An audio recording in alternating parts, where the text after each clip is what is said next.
Hello बच्चों आज हम पढ़ेंगे बहुत ही इंपॉर्टेंट टॉपिक ओम्स लॉ। ठीक है, ये टॉपिक पढ़ने के बाद हम ये पढ़ेंगे कि ये कहाँ कहाँ काम आता है, इसका यूज़ क्या है। ठीक है, देखो बच्चों ओम्स लॉ, ये लॉ क्या बोलता है, ध्यान दीजिए। किसी भी मेटेलिक वायर के थ्रू जब कभी करंट फ्लो होती है, क्या फ्लो होती है, करंट, तो उस वायर के एंड्स के अक्रॉस एक पोटेंशियल डिफरेंस प्रोड्यूस होता है। ठीक है, ये आप पढ़ चुके हो लास्ट वीडियो में। जो लोग नए हैं वो एक बार समझ लीजिए हाल फिलहाल।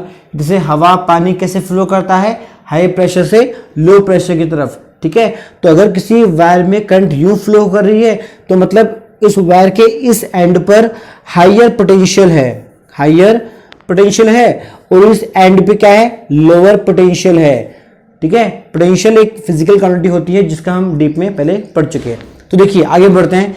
जैसे मान लीजिए मेरे पास ये ए एंड है और ये मेरे पास क्या है, बी एंड है। Then potential at point A will be greater than potential at point B. Okay, ठीक है। तो देखिए मैंने क्या बोला, ध्यान दीजिए। According to Ohm's law, whenever a current flows through a metallic wire, then potential difference produces, and this potential difference is always proportional to the flowing current. Through the wire. It means if we increase the flowing current, then produced potential difference will also increases. Okay.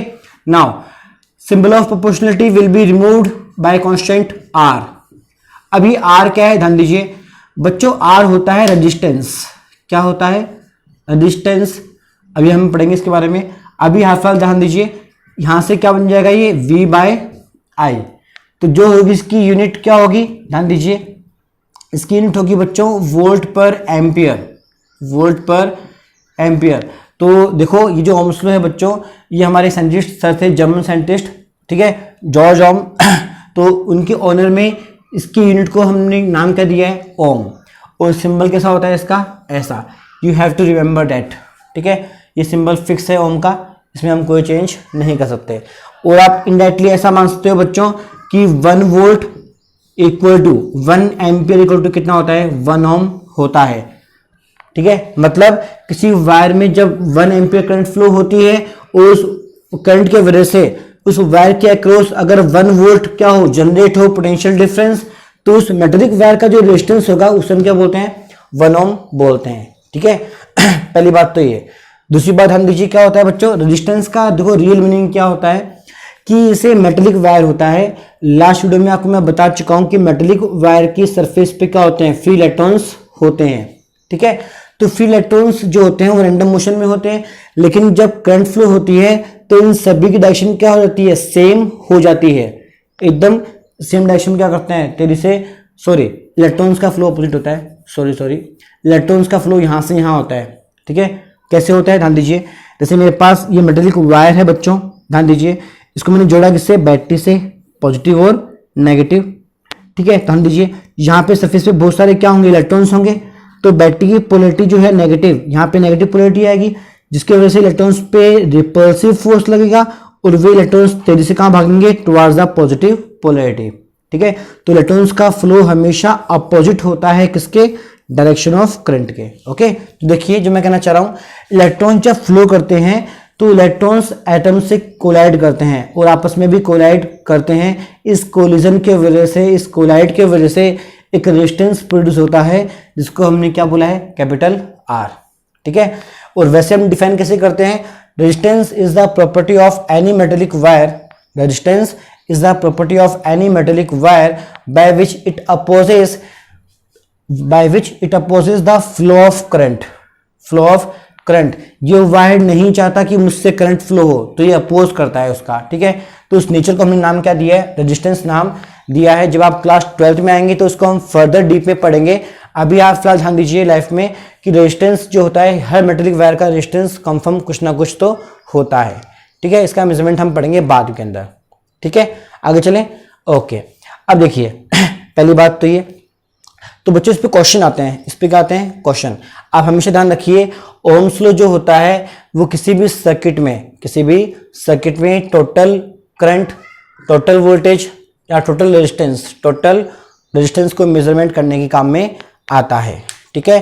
तो इसका use हम पढ़ेंगे numericals के अंदर धीरे धीरे हम जब आगे बढ़ेंगे। अभी देखिए इस पे क्वेश्चन कर लेते हैं छोटा सा। Question number 1, if electric bulb is connected with voltage source of 220 volt and the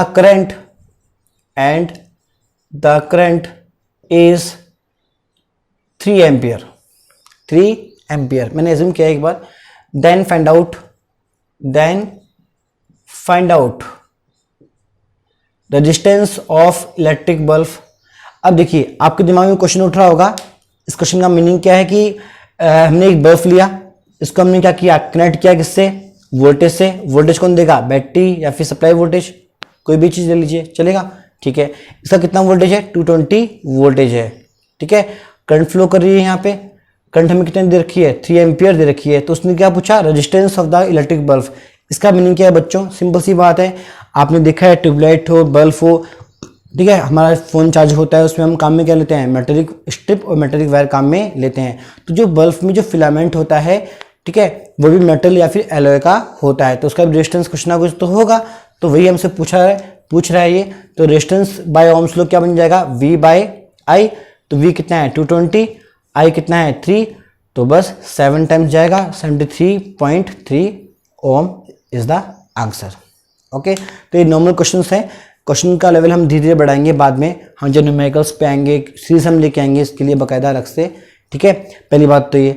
दूसरी बात बच्चों, इस पे ग्राफ बनता है, क्या बनता है, ग्राफ। ध्यान दीजिए वो ग्राफ क्या है, इसके लिए मैं इसको मिटा रहा हूँ, आप अपनी कॉपी के अंदर इस क्वेश्चन को लिख लेना, ठीक है। एग्जाम्पल्स आपके काम आ जाएंगे। आपके साइंस के अंदर हमेशा बच्चों आप कोशिश क्या करो कि टॉपिक के साथ एक एग्जाम्पल भी हो, जिससे आपको टॉपिक जल्दी मेमोराइज हो जाए, ठीक है। देखो बच्चों, इस कंसेप्ट से हमारे पास एक ग्राफ भी प्लॉट होता है, किसका, ओम्स लॉ का। देखिए कैसे भाई, यहाँ देखिए आप, वोल्टेज और करंट कैसे हैं, प्रोपोर्शनल है, मतलब वोल्टेज को बढ़ाएंगे तो करंट बढ़ेगा, या उल्टा बोल दो, करंट को बढ़ाएंगे तो वोल्टेज बढ़ेगा। दोनों आपस में कैसे हैं, प्रोपोर्शनल है। तो मान लीजिए मेरे पास एक ग्राफ है, जहां मैंने यहाँ पे V लिया, यहाँ पे मैंने क्या लिया, I लिया। तो यहाँ पे मैंने जब ग्राफ को प्लॉट किया तो देखिए 0 से जब मैंने मान लीजिए इतनी वैल्यू बढ़ाई, इतनी मैंने वैल्यू बढ़ाई किसमें, वोल्टेज में, इतनी वैल्यू कहाँ बढ़ेगी, करंट में।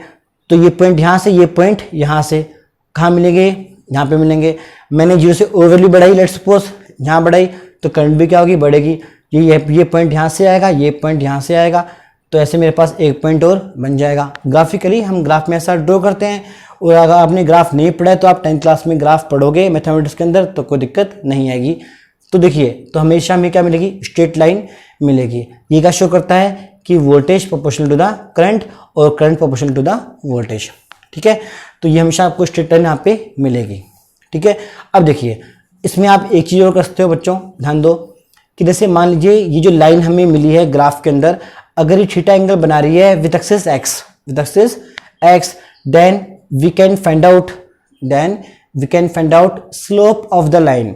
Every line has slope, okay, and slope is given by tan theta which is perpendicular upon में बेस, ओके। देखिए थीटा के फ्रंट में क्या है, परपेंडिकुलर है, ये होगा परपेंडिकुलर, तो ये क्या है, करंट है, वर्टिकल है ना, वर्टिकल, तो क्या होगा, I परपेंडिकुलर क्या बन जाएगा, I। ये क्या है, बेस है, बेस, तो बेस कौन देगा, वोल्टेज, तो बेस क्या हो जाएगा, V। And by Ohm's law we know that V equal to I into R, then I to I cancel out, then we get 1 by R. It means the slope of line is always 1 by R. Okay, the slope of the line is always equal to the 1 by R. ठीक है बच्चों, तो ये topic आपका बच्चों हमारा पूरा हो गया, ओम्स लॉ। नेक्स्ट वीडियोस में हम इसके ऊपर कुछ न्यूमेरिकल्स करेंगे, ठीक है। बाकी आप न्यूमेरिकल्स अगर कर रहे हैं पहले से ही, तो ये मेरा व्हाट्सअप नंबर है, जो भी आपको क्वेश्चन अगर नहीं आ रहा है तो आप मुझसे डिस्कस कर सकते हैं। ठीक है।